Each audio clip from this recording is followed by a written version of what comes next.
요한계시록 15장 1절부터 8절에 있는 말씀으로 큐팅 제목은 마지막 재앙의 시작입니다. 일곱째 천사가 나팔을 불자 그리스도께서 세세토록 왕노릇 하실 것을 찬양하는 큰 음성들이 하늘에서 납니다. 천사들이 심판 사명을 잘 감당하자 승리한 성도들이 기쁨이 충만하죠. 이 대접 심판은 모든 고난에 대하여 성도들을 위로하며 보상합니다. 성도들이 끝까지 인내하며 믿음을 지키는 것이 옳았습니다. 그리고 24장 누가 엎드려 하나님의 영원한 왕되심을 찬양하며 주의 이름을 경외하는 자들이 상 받을 것과 땅을 망하게 하는 자들이 벌 받을 것을 노래합니다. 이에 하늘에 있는 하나님의 성전이 열리는 일이 벌어지죠. 첫째는 크고 이상한 다른 이적입니다. 1절입니다. 또 하늘에 크고 이상한 다른 이적을 보매 일곱 천사가 일곱 재앙을 가졌으니 곧 마지막 재앙이라. 하나님의 진노가 이것으로 마치리로다. 사도 요한은 일곱 천사가 일곱 재앙을 가진 모습을 보고 크고 이상한 다른 이적이라고 합니다. 이 이적은 요한이 보는 세 번째 이적이죠. 첫 번째 이적은 12장 1절에 해를 옷 입은 한 여자가 나타나는 것이었습니다. 이 여자는 교회를 상징합니다. 두 번째 이적은 12장 3절에 큰 붉은 용이 나타나는 때였습니다. 이 붉은 용은 사탄을 가리킵니다. 오늘 본문의 세 번째 이적은 마지막 재앙을 나타냅니다. 세 번에 걸친 이적 가운데 세 번째를 크고 이상한 이적이라고 했습니다. 여기서 말하는 이상한이라고 하는 말은 놀랍다라는 뜻입니다. 마지막 일곱 재앙을 가지고 있는 일곱 천사를 보니 놀랍다고 말한 것입니다. 이제 마지막 남은 심판 세트인 일곱 심판은 한마디로 재앙이라고 볼 수가 있죠. 이 대접 심판은 애굽에 내린 재앙과 관련이 있습니다. 애굽에 내린 재앙들의 특징은 애굽인에게는 하나님의 심판 능력에 대한 이적이지만 이스라엘인에게는 하나님의 자비와 구원에 대한 이적이었습니다. 마지막 재앙이라 하나님의 진노가 이것으로 마치리로다 라고 했는데 마지막 때는 예수님의 초림과 재림 사이의 전 기간을 말합니다. 그래서 마지막 종말의 전 시간이 인 심판, 나팔 심판, 대접 심판이라는 세 가지 시각으로 보여주는데 이것이 바로 하나님의 심판 계획이죠. 세 번째 이적은 마지막 재앙을 통해 하나님의 진노를 대접으로 부어서라도 마귀에게서 구원하고자 하는 하나님의 사랑을 표현하는 겁니다. 하나님은 죄를 싫어하시기 때문에 이 땅에서 진노를 맛보게 함으로써 영원한 세상에서 슬피우며 이를 가는 날이 없도록 하시기 위한 사랑이죠. 마지막 대적 심판은 심판 시리즈의 마지막 심판일 뿐만이 아니라 역사에 대한 마지막 심판이기도 합니다. 이로써 하나님의 계획은 마무리되고 인간 역사도 종결되는 거죠. 이 세상 역사가 진행되는 동안 교회는 끊임없이 사탄에게 유혹과 핍박을 당하지만 이 모든 불의를 끝낼 하나님의 진노가 임하는 재앙이 있다는 것입니다. 진정한 이적이란 하나님께서 나를 향한 어떤 계획을 갖고 계시는지를 미리 알려주십니다. 나를 알고 사탄을 알고 이 고난을 주시는 하나님의 뜻을 알고 가는 것이 바로 이적입니다. 요한계시록 8장 13절에 보면 재앙에도 살아남아서 회개하지 않는 이 사람들의 가장 큰 죄악은 끝까지 짐승과 바벨론을 숭배하고 하나님께 예배드리기를 거절하는 것이죠. 그러므로 가장 큰 선은 무엇입니까? 결국은 하나님께 예배드리기로 결정하는 것이죠. 아무것도 예배드릴 수 없는 그 상황에 하나님께 감사하며 예배하는 것이야말로 이적 중에 놀라운 이적 아닙니까? 하나님께 예배드리기를 거부하는 사람들에게 하나님의 진노가 임할 수밖에 없습니다. 하나님이 이겼느냐, 사탄이 이겼느냐를 결정하는 것이 왜 그래 중요합니까? 이긴 존재에게 우리가 경배하고 예배드리기 때문에 그렇습니다. 하나님의 진노는 이스라엘 백성들이 언약에 불순종했을 때 나타나거나 또는 만국 백성들이 하나님의 언약 백성들을 대적하고 괴롭힐 때 나타나게 되어 있습니다. 하나님의 계명에 불순종하고 하나님의 뜻과 하나님의 백성들을 무시하는 자들은 그러니까 하나님의 진노에 직면할 수밖에 없는 것이죠. 불의한 원수에게 내가 직접 복수하지 말아야 하는 것은 원수가 옳기 때문이 아니라 원수를 갚는 주권이 하나님께 있기 때문이라는 겁니다. 적용 질문 드립니다. 나는 마지막 재앙 앞에 어떤 존재로 서 있습니까? 하나님이 대신 원수 갚아주시기를 바라는 성도입니까? 아니면 하나님의 진노를 당할 원수입니까? 둘째는 모세와 어린 양의 노래입니다. 2절입니다. 또 내가 보니 불이 섞인 유리바다 같은 것이 있고 짐승과 그의 우상과 그의 이름의 수를 이기고 벗어난 자들이 유리바다가에 서서 하나님의 검은고를 가지고 요한은 이제 하늘에 있는 성도들에 대한 큰 환상을 소개합니다. 유리바다 같은 것은 요한이 요한계시록 4장에서 보았던 수정과 같은 유리바다를 떠올리게 합니다. 성도들은 지금 하나님의 보호자 바로 앞에 서 있다는 것을 알 수 있죠. 유리바다는 하나님의 위엄을 상징합니다. 하나님의 보호자 앞에 있는 유리바다에 불이 섞여 있다고 하는 것은 이건 바로 심판의 이미지를 보여주죠. 하나님은 자신의 보호자에서 성도들과 죄인들을 심판하고 있습니다. 또한 동시에 성도가 통과해야 할 거룩함의 여정을 보여줍니다. 성도가 이 땅에서 사탄의 세력을 이기고 벗어나 하나님의 보호자 앞에 거룩하게 서는 일은 마치 불을 통과하는 시험과 같습니다. 베드로전서 4장 12절에 사랑하는 자들아 너희를 연단하려고 오는 불시험을 이상한 일 당하는 것 같이 이상히 여기지 말고 오히려 너희가 그리스도의 고난에 참여하는 것으로 즐거워하라. 이는 그의 영광을 나타나실 때에 너희로 즐거워하고 기뻐하게 하려 함이라고 했습니다. 성도가 할 일은 그 불을 피하거나 끄지 말고 뚫고 나가는 것이죠. 모세도 홍해를 피하지 않고 통과했고 어린 양이신 예수님도 십자가 처형을 뚫고 지나가지 않았습니까? 성도들이 유리바닷가에 서 있는 것은 짐승과 짐승의 우상과 짐승의 이름의 수에 나타난 이 적그리스도와의 싸움에서 마침내 승리하였다는 것을 보여줍니다. 성도들은 시험을 이겼고 세상의 압박과 악의 세력을 물리친 승리자입니다. 이 성도들은 승리를 즐거워하고 새하늘과 새 땅을 약속받습니다. 아시아에 있는 7 교회에게 주신 모든 약속을 다 누리게 되는 거죠. 생명나무를 약속받고 둘째 사망에서 벗어나고 감추었던 만나를 받고 만국을 다스리는 권세를 받고 흰옷을 입고 생명층의 이름이 기록되고 하나님의 성전의 기둥이 되고 그들을 위해 하나님의 이름이 기록되는 영광을 얻으며 그리스도와 함께 하나님의 보호자에 함께 앉는 영연을 누리게 된다는 것이죠. 성도들이 유리바다 위에 서 있을 때 하나님의 금은고를 가지고 있다고 했습니다. 성도들이 하나님 앞에서 금은고를 타고 노래를 부르며 하나님을 경배한다는 사실을 말하는 것이죠. 요한계시록 14장에 보면 14만 4천 명도 이 금은고를 가지고 있다고 했는데 금은고는 성전 예배 때 사용하는 도구이기 때문에 이 금은고를 가지고 있다고 하는 것은 하나님께 경배하고 찬양하고 예배하고 있다는 겁니다. 모세와 어린 양의 노래를 부르는 사람들이 유리바닷가에 서서 하나님의 보호자 앞에서 찬양을 드리는 겁니다. 유리바다에 도달한 성도들은 누구보다 자기의 흠 때문에 아파하는 사람들입니다. 자신의 부족에 대하여 자신의 죄에 대하여 아파하는 것이죠.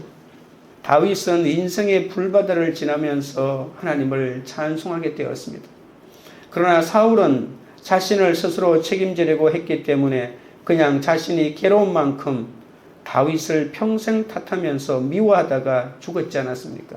사울의 겉모습은 예배 중복자처럼 보입니다. 처음 환경도 너무 감사한 환경인데 감사가 안 되고 40년이나 왕노릇을 했는데도 다윗을 미워하는 걸 고칠 수가 없었습니다. 내 죄를 보며 하나님께 나아가서 회개할 수 있는 것이야말로 가장 기가 막히는 이적인데 사울은 이것을 해내지 못했습니다. 3절입니다.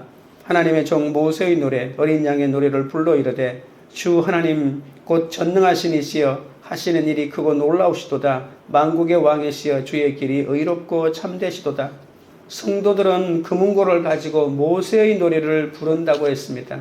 애굽이 홍해를 건너는 이스라엘을 따라오다 죽었습니다. 그 애굽이 죽는 것을 내 눈으로 직접 본 것이죠. 우리도 이렇게 마지막을 향해 가는 오늘의 찬송을 불러야 합니다. 출애굽기부터 시작된 이스라엘의 구원이 지금 요한계시록까지 흘러 퍼지고 있습니다. 주님의 길은 참되고 의로우시다고 했습니다. 이것은 자신을 높이는 노래가 아닙니다. 그리스도는 자기 피로 그들을 영으로부터 구원하셨고 하나님은 그들이 거짓 삼위일체를 물리치고 승리하게 하셨던 것이죠. 따라서 애굽에서 탈출한 후에 모세처럼 승리의 노래를 불러야 합니다. 어린 양의 노래라고도 했는데 그러면 모세의 노래가 따로 있고 어린 양의 노래가 따로 있는 것일까요? 그렇게 볼 필요는 없습니다. 어린 양의 노래는 성도들의 승리가 어린 양의 피로 이겼다는 그런 뜻입니다. 어린 양은 만국의 구속을 위하여 피를 흘리신 예수님의 유월절 속죄제사를 말합니다. 이 노래는 하나님의 구원 행위를 찬송하고 거기서 나오는 경배를 노래합니다. 하나님이 하시는 일이 얼마나 크고 놀라우신지는 출애굽 당시에 하나님이 말과 그 탄자를 바다에 던졌을 때 그분이 행하신 심판의 크고 놀라우신 행위가 하나님 백성의 원수들을 영불 속에 던져버렸을 때 다시 등장하게 되죠. 전능하신 이는 하나님이 하늘과 땅의 모든 것을 통제하시는 이 하나님의 전능하심과 주권에 대해서 말하는 겁니다. 그리고 난 다음에 하나님의 공의에 대하여도 노래합니다. 하나님이 하신 모든 심판은 공의로우시고 참되시기 때문입니다. 4절입니다. 주여 누가 주의 이름을 두려워하지 아니하며 영화롭게 하지 아니하오리이까. 오직 주만 거룩하시니이다. 주의 의로우신 일이 나타났음에 만국이 와서 주께 경배하리이다 하더라. 우리가 하나님의 주권과 능력을 깨달을 때 하나님을 두려워하지 않을 자는 아무도 없습니다.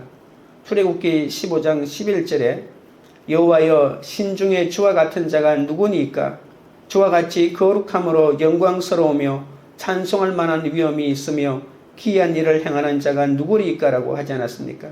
하나님은 이 세상 그 어떤 존재와도 비교할 수 없는 우월하신 분이십니다. 용의 세력은 10뿔 7머리 10멸류관의 권세를 가진 자들입니다. 이름만 들어도 이름값이 느껴지는 자들이란 그런 뜻이죠. 그런데 이름값이 전혀 없던 자들이 구원을 얻게 된다는 겁니다. 마태복음 1장에 등장하는 여인들의 이름을 기억하죠. 다말, 라합, 바세바, 우리아의 아내 마리아라고 하는 이 이름이 찬란하게 구속사의 반열에 올라갔던 겁니다. 구원은 전적으로 하나님의 능력으로 이루어지는데 짐승의 수를 이긴 것은 주께서 우리를 안고 이긴 것이지 내 힘으로 이긴 것이 아니라는 겁니다. 믿음이라는 주님께 헌신하는 것이기도 하지만 나를 보호하시는 것을 믿는 것이 또한 믿음 아니겠습니까? 내 앞에 고난을 내 힘으로 피하거나 제거하려 하지 않고 성령님을 의지하여 감당하는 것이 하나님의 보호자 앞에서 모세와 어린 양의 노래를 함께 부르는 것임을 명심해야 합니다. 적용 질문 드립니다. 내가 지금 불러야 할 어린 양의 노래는 무엇입니까? 내 의가 아니라 오직 주님의 의와 진리를 인정하며 감당해야 할 자리는 무엇입니까? 셋째는 성전에서 나온 7 천사입니다. 5절입니다. 또 이 일 후에 내가 보니 하늘의 정거장막의 성전이 열리며 이제 정거장막의 성전이 열립니다. 하늘에 있는 성전을 광야에서는 장막이나 성막과 연결합니다.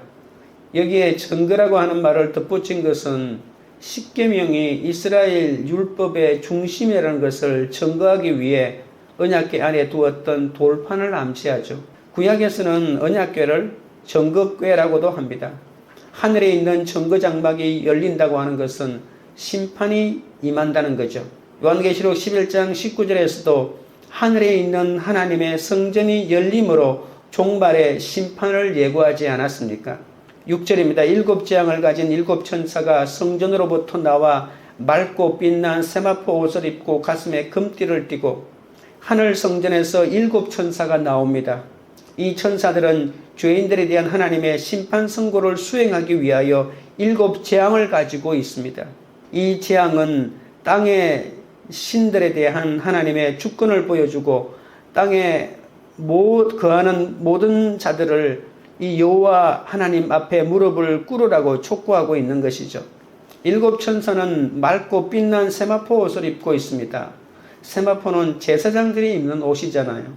광야 시대의 성막에서 제사장은 제물을 준비하고 세마포 옷을 입은 후에 지성소에 들어갔습니다. 이제 마지막 재앙을 실행할 7 천사는 거꾸로 성전에서 나와서 세마포 옷을 입고 진노가 담긴 금 대접을 하나님으로부터 받는다는 것이죠.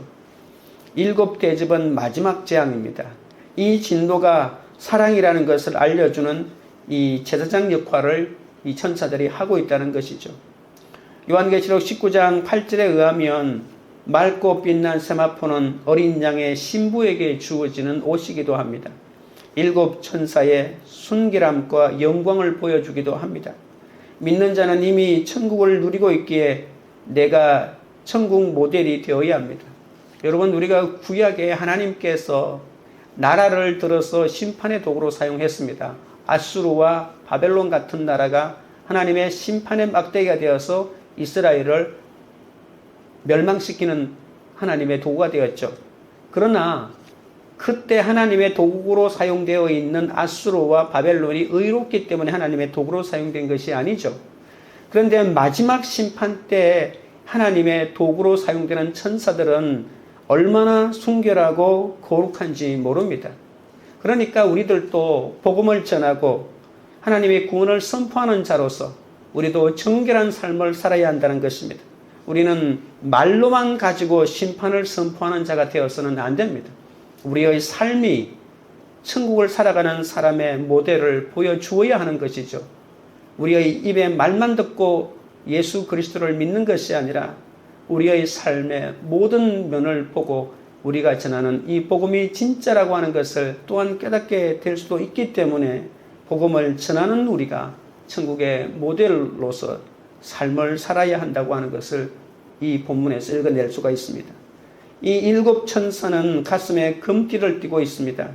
금띠는 왕권과 높아진 지위를 상징하고 천사들이 그리스도의 사자로서 악을 행하는 자들에게 그리스도의 형벌을 쏟아붓는다는 것을 암시합니다. 하나님은 성도의 예배를 귀히 여기셔서 이처럼 예배의 모습 그대로 7 천사를 보내십니다. 마치 예배를 드리는 것처럼 하나님 앞에서 제사장의 사명을 감당하는 것처럼 이러한 자들로 이렇게 하나님의 심판을 선포하고 하나님의 재앙을 붓는데 보낸다는 것이죠. 교회에 모여 드리는 곡정 예배뿐만이 아니라 성도 각 사람이 일상에서 자신을 거룩히 구별하여 드리는 모든 일이 예배라고 보아야 합니다. 우리의 모든 시련과 환난은 이 정거장박성전의 예배가 열리는 것으로 결론 지어야 하는 것이죠. 고난과 환난의 한가운데서도 우리가 주님을 예배하고 감사하고 나가면 그곳에서 하늘이 열리는 것이죠. 우리가 드리는 주일 예배와 같은 예배가 이 땅에서 사탄을 이기는 최고의 비결이고 방법이라고 하는 것을 절대로 가벼이 여겨서는 안 됩니다. 7절 8절입니다. 내 생물 중에 하나가 영원토록 살아계신 하나님의 진노를 가득히 담은 금대접 7을 그 7 천사들에게 주니 하나님의 영광과 능력으로 말미암아 성전의 연기가 가득 참에 7 천사의 7 재앙이 마치기까지는 성전에 능히 들어갈 자가 없더라. 내 생물은 하나님의 보좌를 둘러싼 동시문에서 가장 안쪽에 자리합니다. 내 생물은 믿지 않는 자들에게 하나님의 형벌을 전달하는 천사들입니다. 7 금대접은 향로와 같이 제단의 떡상 위에 두어져서 하나님께 봉헌하는 데 사용된 금접시였거든요. 대접이라고 하는 것은 심판을 쏟아붓는 것이 하나님께 바치는 거룩한 제물로 하나님의 이름을 정당화하고 하나님께 영광 돌리는 일이라는 그런 뜻입니다. 동시에 금대접은 성도들의 기도에 대한 응답으로 주어졌다는 뜻이라는 거죠. 이 대접에는 하나님의 진노를 가득히 담겨 있다는 사실입니다. 성전에는 또한 연기가 가득 찼다고 합니다. 이 연기는 하나님의 영광과 권능으로부터 오는 것으로 하나님의 위엄과 전능하심을 상징합니다. 또 어떤 구약의 본문에서는 빽빽한 구름이라고도 표현하지 않았습니까? 시내산에 하나님이 임재하실 때도 연기가 자욱했습니다. 성전에 들어갈 자가 없다는 말은 성전에 가득 찬 구름인 하나님의 영광 때문입니다. 지금 하나님의 임재가 충만하여 임박한 심판이 쏟아질 것이기 때문에 아무도 하나님 앞에 나설 수 없다는 겁니다. 이 하나님의 진노가 끝날 때까지 아무도 하나님께 다가갈 수 없습니다. 지금은 하나님의 시간입니다. 성전이 닫혔다고 하는 것은 하나님의 두려운 거룩하심과 위엄과 권능 때문입니다. 오늘 주의 말씀을 듣고 내 죄를 인정하며 상하고 통회하는 마음으로 그리스도의 십자가로 나아가면 하나님이 받으시고 오늘 내 삶을 주님의 영광과 능력으로 채우실 것입니다. 적용 질문 드립니다. 오늘 내가 주의 말씀이 있는 성전을 보며 회개해야 할 죄악은 무엇입니까? 말씀을 무시함으로 성전에 들어갈 길을 잃지는 않았습니까? 기도드리겠습니다. 하나님 아버지, 불의한 원수에게 내가 직접 복수하지 말아야 하는 것은 원수가 옳기 때문이 아니라 원수를 갚는 주권이 하나님께 있기 때문입니다. 그러나 마지막 재앙이 있음을 알지 못하고 내가 원수를 직접 갚겠다면서 혈기를 부릴 때가 너무나도 많았사오니 주여 용서하여 주시옵소서. 원수 갚는 일을 오직 주께 맡길 수 있는 믿음을 허락하여 주시옵소서. 하나님의 진노를 당할 원수가 아니라 하나님이 대신 원수 갚아주시기를 바라는 그런 성도가 되게 하여 주옵소서. 내 앞에 고난을 내 힘으로 피하거나 제거하려 하지 않고 성령님을 의지하여 감당하게 하옵소서. 나의 고난을 돌아보시고 사탄의 세력을 이길 힘을 주셔서 모세와 어린 양의 노래를 함께 부를 수 있도록 역사하여 주옵소서. 내 의가 아니라 오직 주님의 의와 진리를 인정하며 감당하며 내 자리를 잘 지키게 하여 주옵소서. 오늘 주의 말씀을 듣고 내 죄를 인정하며 상하고 통회하는 마음으로 그리스도의 십자가로 나아갑니다. 주님의 말씀 앞에 겸손히 나를 비춰보고 내 죄악을 회개함으로 주의 영광과 능력으로 충만하게 하여 주옵소서.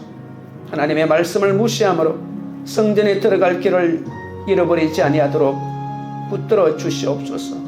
광교 우리들 교회가 어떠한 상황에도 하나님을 경배하고 예배하며 구원의 찬송을 부르는 공동체가 되게 하옵소서. 각자가 말씀 묵상을 통해 내게 주신 주님의 메시지를 깨닫고 사명을 감당하며 다른 사람을 구원으로 인도하는 공동체가 되게 하옵소서. 예수 그리스도 이름으로 기도드리옵나이다. 아멘.